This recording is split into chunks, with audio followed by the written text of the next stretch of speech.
जो बोले सो निर्भय भगवान वाल्मीकि जी महाराज की जय। आपने श्रीमद् वाल्मीकि रामायण की कथा भक्ति भाव से श्रवण की। अरण्य कांड एक कथा बड़ी प्रचलित है कि जब राम लक्ष्मण शबरी के आश्रम पे जाते हैं, कहते कि शबरी ने राम लक्ष्मण के चरण वंदना की और खाने के लिए ना बेर दे दिए, झूठे बेर खिलाए। लेकिन श्रीमद् वाल्मीकि रामायण में ये कथा बिल्कुल भी वर्णन नहीं किया गया। ये वाल्मीकि रामायण की वो कथा है जिस कथा को राम लक्ष्मण भरत शत्रुघ्न अपनी माता और अपने पूरे के पूरे परिवार के साथ बैठ नैमी शरण में सुनते थे।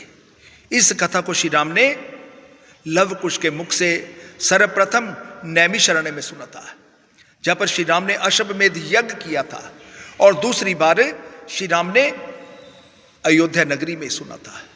और जब राम को बैकुंठ धाम जाने लगे ना, जिस समय काल नेमी लेने के लिए आए, तब काल नेमी ने कह दिया कि हे राम अब आप चलिए, आपका समय पूरा हो गया।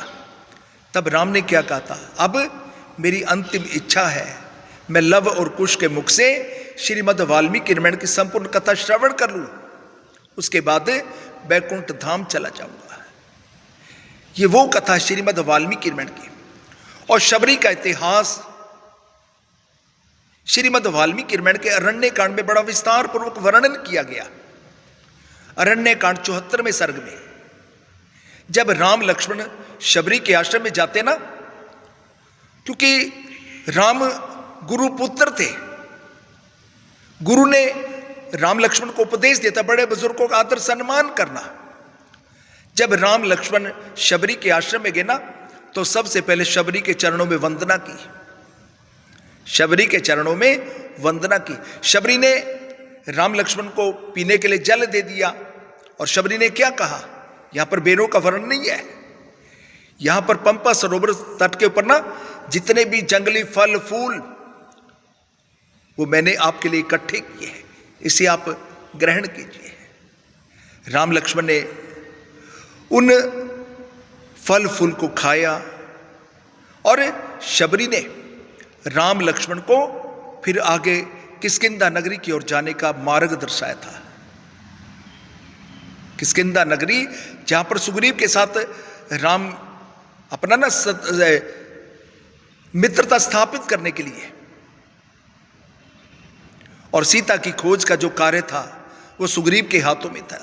क्योंकि कबंध ने जिस प्रकार जो वर्णन किया था उसी अनुसार राम पहले शबरी के आश्रम पर गए, फिर पंपा सरोवर किए, पंपा सरोवर में स्नान किया। स्नान करने के बाद अब बड़ी ध्यान से सुनने वाली बात है, जब राम लक्ष्मण सीता के वियोग में तड़फते फिर रहे थे, जैसे पंपा सरोवर में स्नान किया, तब राम ने क्या कहा, आज मेरे ना जितने भी पाप कर्म थे सारे के सारे समाप्त हो गए, अब मेरे पुण्य का उदय हो गया, मुझे सीता की प्राप्ति हो जाएगी, क्योंकि अब मैं इस पंपा सरोवर में स्नान कर रहा हूं। जिसे महर्षि मतंग की पत्नी ना सती अनुसुईया ने 7 समुद्रों का जल यहां पर प्रकट कर दिया था, उसी को पंपा सरोवर कहती है। एक बात और, तब राम लक्ष्मण ने स्नान किया। अब हमारे समाज में एक भ्रांति फैली हुई है, पता नहीं कौन कौन से धर्मों की बात करती है, लेकिन 4 वेद, सबसे पहले 4 वेद प्रकट हुए, और 4 वेद ऋग्वेद, यजुर्वेद, अथर्ववेद, सामवेद, किसी भी एक धार्मिक ग्रंथ में सनातन धर्म शब्द का प्रयोग नहीं किया गया। श्रीमद् वाल्मीकि रामायण अपना भगवान वाल्मीकि ने ये जो सनातन धर्म की आधारशिला श्रीमद् वाल्मीकि रामायण के माध्यम से रखी है। सनातन धर्म की मुख्य परंपराएं क्या है, सनातन धर्म का अर्थ क्या है, ये विस्तार पूर्वक भगवान वाल्मीकि ने श्रीमद् वाल्मीकि रामायण में वर्णन किया गया है। अगर सचमुच आज कोई आदि धर्म कहता है, कोई अद्वैत धर्म कहता है, पता नहीं कौन कौन से धर्मों की बात करते हैं, लेकिन भगवान वाल्मीकि जी ने श्रीमद् वाल्मीकि रामायण में केवल सनातन धर्म की बात कही है। सनातन धर्म शाश्वत सत्य है। सनातन धर्म शब्द श्रीमद् वाल्मीकि रामायण से पहले इसका नाम निशान भी नहीं था।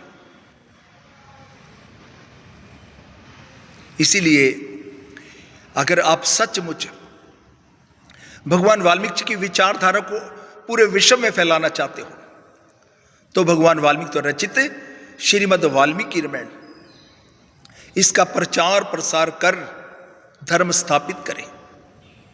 इन्हीं शब्दों के साथ आप सभी को जय वाल्मीकि।